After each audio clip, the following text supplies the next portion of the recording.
Hey guys, what is up? It is me, Pagey here, once again with another video on Arrow Season 6. Now this is going to be my review for Episode 4, otherwise entitled Reversal. So obviously before we get into the rest of the video, if you have not watched this episode, obviously that being Episode 4, be sure to go watch it and then come back to this video later on, because we're going to be talking about some spoilers, if not all the spoilers. And yeah, there's a couple of sort of big reveals in this episode which are pretty interesting, which would obviously fall into that spoiler category. So last episode was the first episode that we saw John Diggle take up the Green Arrow mantle with some difficulties, but they sort of sorted that out at the end of this episode, at the end of that episode, might I say. And this episode, really, Diggle faced no sort of, troubles. Like, it was a pretty straight episode for Diggle, and really, Diggle didn't really play into this episode at all. It was sort of like just like that side character, which was actually pretty interesting. I thought they would have focused more on him still trying to work into that Green Arrow mantle, but they didn't really do anything with that, or his drug issues and stuff like that. They just sort of skipped over that for this episode, which was sort of weird. Now this episode was very Black Siren heavy, and we'll talk about her a couple of times in this review, but we started off seeing her being a bit of a seductress, if you want to call it that, and leading that dude out of the club or whatever it was and killing him in a pretty lethal way. Now they do make an up swipes reference. Now if you don't watch Legends of Tomorrow, you'd have no idea what they're talking about there. That's essentially like the Arrowverse's version of Tinder. I think they have Tinder maybe as well, but this is like the new version of Tinder in the Arrowverse, and it was actually the phone app that Ray Palmer was working on in the first episode of Legends of Tomorrow, and they've brought it back in a couple of episodes to poke fun at it and stuff like that. So if you didn't get that reference, or you didn't hear it at all, it's probably because you're not watching Legends of Tomorrow. Now we have Alina come back from last season of Arrow. She was part of the Helix storyline. She needs Felicity's help with another part of the Helix storyline, that being Cayden James, who has sort of gone a bit, evil, if you want to call it that. And Alina's not on board with it, and she needs Felicity's help in taking him down, or at least stopping what he's trying to do. And what Cayden was trying to do, had the potential to kill around 300 million people, which is only 4% of the Earth's population, but yeah, quite a lot. Now there was one weird bit in this episode that made me just sort of not roll my eyes, but sort of squint a bit, because I was like, what's going on there? And I just thought it was weird that Dinah Drake was correcting Diggle on how different this Laurel is. Dinah wouldn't know that. If it was Curtis saying that, fair enough, but Dinah didn't know Laurel, so I don't understand why she said that. It was almost like they were just trying to give the character a line, because this episode, really, she had nothing to do. Same with Renee or Wild Dog. They really had nothing to do this episode. Really, the big plays in regards to Team Arrow were Curtis and Felicity, because it was a very technologically based episode. So it's almost like they just gave that line to Dinah, and so they didn't have to give another line to Curtis, because really he's the only one there apart from Diggle who knew Laurel. So it was a bit weird that he was the one saying that. Now one storyline in this episode which I thought just wasn't good, and you might think I'm biased, but it just wasn't good, and that was the Oliver and Felicity storyline. I just thought it was weird how Oliver was acting and stuff like that. The first half of this episode, I didn't find enjoyable. I thought it was very boring, and really the Cayden James storyline, up until we actually, meet Cayden James, which we'll talk about in a second, was very boring. I was like, whenever I was on screen, I was like, oh, can we move on to something else? Because it just wasn't interesting at all. And I thought Oliver, as a character, just wasn't interesting this episode. I thought it was actually very boring. And Felicity, when she was outside of the Oliver stuff, was sort of interesting, and I've always made that a big point. Felicity is such a better character when she's not with Oliver. Felicity together ruins both characters, and this is a perfect example of it in this episode. So, I just really couldn't care about that, and that's really all I'm going to talk about in regards to Felicity in this episode. Now, we find out that Black Siren, or Earth 2 Laurel, or Evil Laurel, whatever you want to call her, was getting fingerprints, but they were designed to be nobodies, like the people that she was getting them off, and that's because they were, attached to the internet thing that happened later in the episode. So I thought that was pretty interesting, because I was wondering, okay, if these people are so boring, why is she killing them? So I thought that was actually decent setup, but really this all revolved around meeting Cayden James finally in this episode. He'd been teased, obviously, towards the end of last season, I think in the third or fourth last episode, and they'd cast Michael Emerson in Arrow. They didn't specify what character he was playing, but I think it was the worst mystery ever that he was playing Cayden James, because his character, the way he looks and the way he's, the roles he's had in the past fit Cayden James. So it wasn't surprising to me in the slightest that he was Cayden James when he walked out and stuff. I was like, okay, well, they may as well just announce that in the off season or leading up to this episode, because this was not a surprise at all.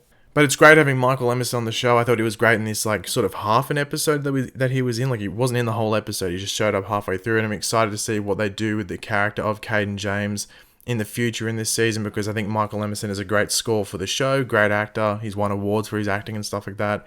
So yeah, just interested to see how he goes in the rest of this season and what they do with Cayden James. But speaking of Cayden James, the whole Helix base fight scene when Felicity and stuff were in there, and then they sort of got, caught up in all that chaos. I thought the fight scene with like Team Arrow versus all those people was pretty good.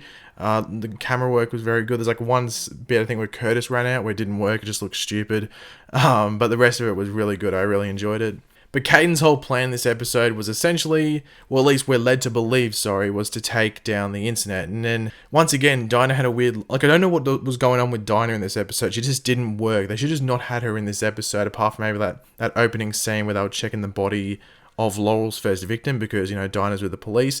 Would have made sense if she was there, but Dinah in this episode had some lines which were just silly, when she was like, oh, who cares? It's the internet. Wow.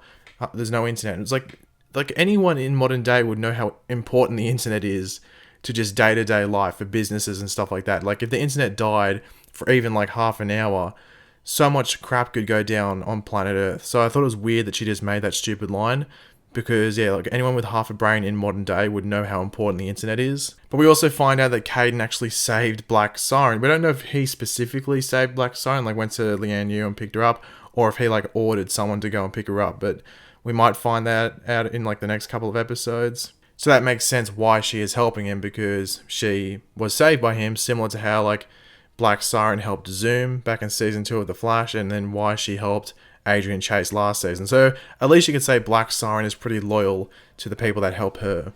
The battle to save the internet, as I'm going to call it for this episode, was sort of interesting and sort of cool at the same time. Like I think the set design was pretty cool. Once again, silly things that happened where they held all these like servers up, or server boxes, or what do you want to call them, and they were like destroying them when they could have, like Dinah using a scream. I think Wild Dog or Mr. Terrific used his bullets and stuff like that, and like made stuff explode. And it's like, try not to do that, because like even though you're trying to save the internet, you doing this could like ruin some certain things. Like this could shut down something in a hospital, and then lots of people could die in a hospital. So just try and like be safe when you're around like fragile stuff like that. But the actual battle I thought was pretty cool. Now we did get like a sort of like a step forward in that whole Felicity and Curtis storyline in regards to this startup, where they're going to sort of go forward with sort of the thing that Felicity got fired from in regards to Parmatech, about going forward with her spinal implant thing that helps her walk. And they're going to call the company something around Helix. They do say Helix Dynamics. I don't know if they're like 100% cemented on that name, but I think that's a pretty cool name.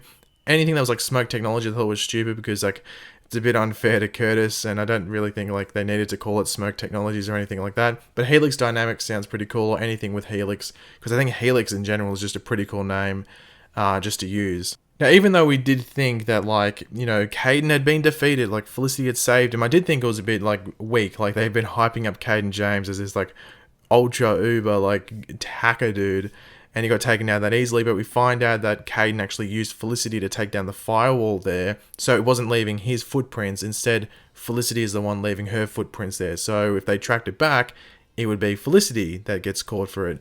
So I thought that was actually smart by Cayden James, and it lets you get an idea of how, like, not methodical, but how much he thinks things through before actually going ahead and doing them. So he's like, I guess you could say, like a lot of villains, especially like Prometheus, he's a couple of steps ahead of Team Arrow and Felicity especially. So I'm not too sure when we're meant to be seeing Cayden James next. I'm assuming like basically whenever Black Siren shows up, Cayden James will be involved as well, but they might leave his story for the back half of this season, just because there is like a lot of stuff going on, especially what happens next in the episode, or right at the end, when Oliver receives a call from Slade, and that's a setup for the next 2 episodes, which are Deathstroke episodes. So episode 5 and 6 filled up with a Deathstroke story. Then you got episode 7, where they can do something, and episode 8 is the crossover, and then episode 9 is the mid-season finale. So they might be saving Michael Emerson maybe for one more episode in the first half of this season, and then save the rest of that storyline with Cayden James until the back half. But overall, I wasn't the biggest fan of this episode. I thought the back half was fine,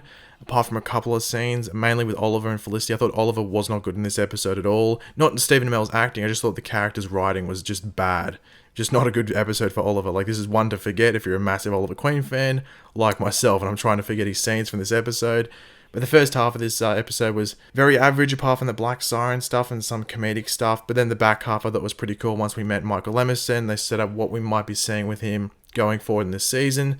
So I don't score my stuff, but it was just an average, if not below average episode of Arrow, especially seeing the quality that we've had for the past season and a bit.